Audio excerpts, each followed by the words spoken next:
Welcome everyone to the channel Interesting Biology. This is the second video of the chapter Reproduction Organisms, where we'll basically be studying sexual reproduction. If you want notes of this video, you can link in the description box below.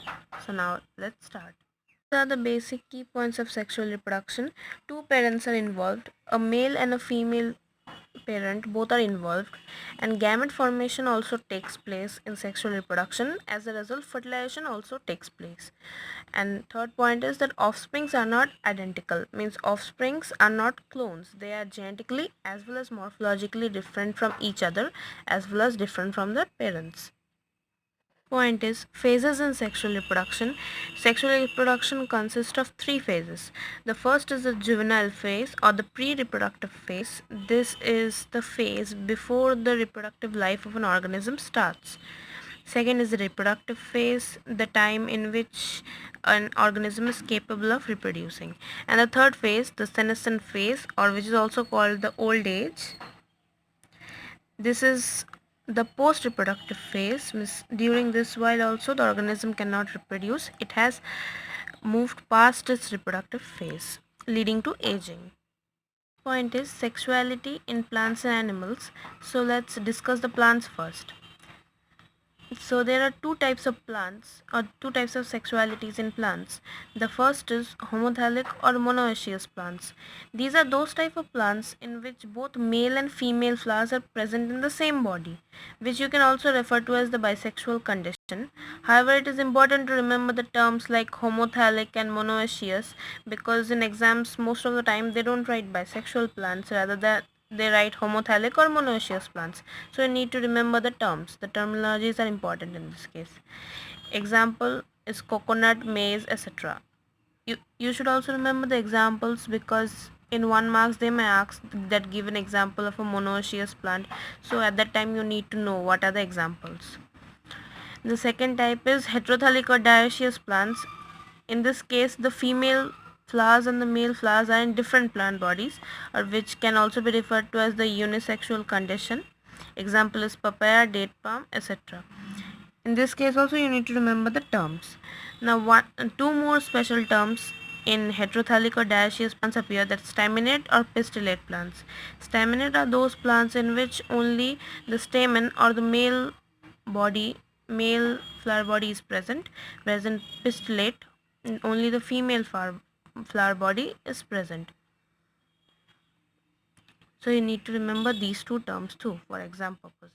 Next is the sexuality in animals. The first type is bisexual animals, which have both male and female organs in one individual or same individual. They are also called hermaphrodites. Now this is an important term, hermaphrodites.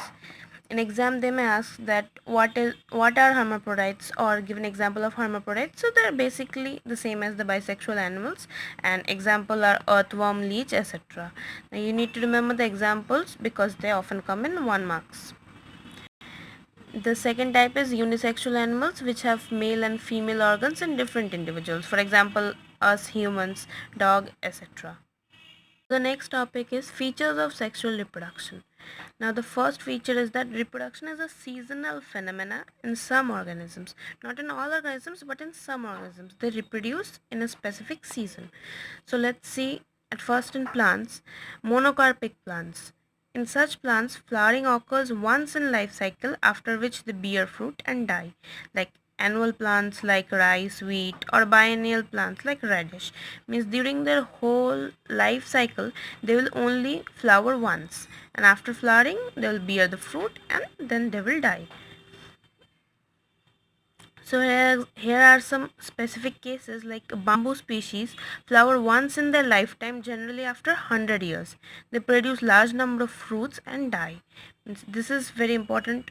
We need to remember in case of like exceptions, not exceptions but special examples, that they will flower only once in 100 years.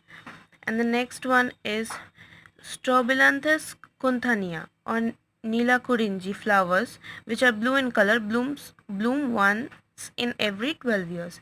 So this is also important. You need to remember this example too. The second type of plants are polycarpic plants. Flowering occurs every year in particular season after reaching maturity. Example, perennial plants like mango, apple, means every year they will flower. It's not just like monocarpic plants that they will flower once in the life cycle and die. It's not like that. Every year they'll be flowering, like mango, apple, like wheat, mango, apple, seasonally every year. So it's the same like that. Next, in animals, there are also two types of breeders, the seasonal breeders and the continuous breeders. The seasonal breeders only breed during a particular time of the year. Example, frogs, lizards, means they will breed only at a particular time. Means if they breed at summer, then they will breed at summer every year. If at winter, then at winter every year.